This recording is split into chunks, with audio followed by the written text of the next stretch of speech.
Ma, salamat ha.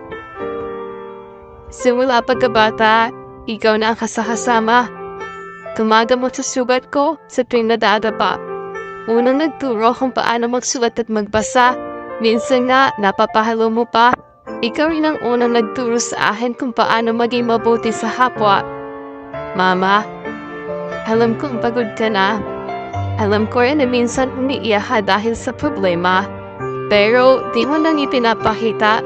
Alam ko rin na may nararamdaman ka na dahil sa maghapong paggawa at walang pahinga. Tinatan mo naman sarili mo, Mama.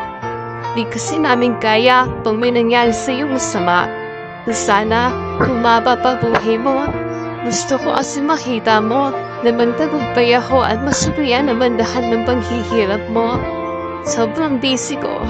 Di ko napapansin na mas kailangan mo ng oras ko. Pasensya ka na, Mama.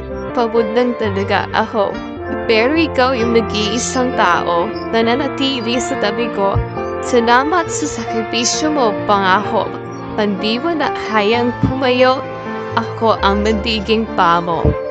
Alam ko darating ang araw na kailangan mo na kaming iwan na kukwento sa magiging anak ko kung gaano kabuting ina at ibabahagi ko ang mga payo mo sa kanila, Mama. Mahal na mahal kita.